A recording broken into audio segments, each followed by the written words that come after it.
xibaar yu wér te wóor ca tàng-tàng ba abonnez-vous pour ngeen di mën di jot suñuy vidéo.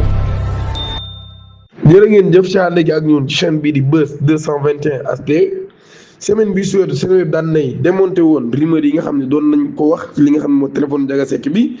loolu ñu ko doon jàlle ci réseaux sociaux yi ci loolu yi day Seneweb nag daal di génnoon daal di koy weddi muy mbirum Ndiaga Seck mi nga xam ni ñu ngi koy toppee mbirum acte contre nature notamment pour lesquels le propriétaire de l'appareil en question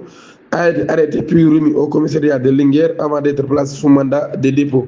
bu ñu sukkandikoo ci seen information ba nag téléphone bi ci boppam nag daal transféré wuñ ko woon sax Dakar ngir lu jëm ci wàllum exploitation par la division spéciale de cybersécurité DSC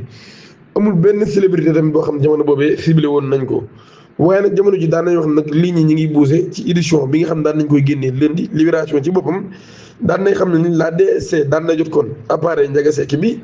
ci loolu sax nag daal daan nay kon xool li nga xam ne moo téléphone bi police yi moom daan na identifier ay partenaires de Ndiaga Seck yu bëree bëri ci loolu yi nag daal ñu daal di xam le ni am na sax koo xam ne professionnel de la santé la maanaam ab fajkat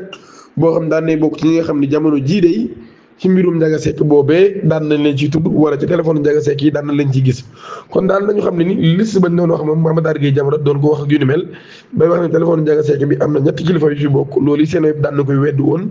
te ñeneen sax daal koy jàllale woon Mamadou li mu xam le woon mooy après tabaski ci boppam dinañ teg loxo ñoo ñi nga xam ni dañ cee bokk seen web nag daan nañ xam leen téléphone Ndiaga Seck ba moom ñi ngi koy doog a xool te kenn ki nga xam ni ñi ngi ko ciy tudd mu doon kilifa ab personnel de la santé la loolu yi la daal di xamle ab professionnel de la santé la loolu yi la seen web kon daal di xamle kon waaye dossier boobee nag teewul dinañ ko topp bu baax a baax ba xam fan la waaneentu di mujjee ki gëtëm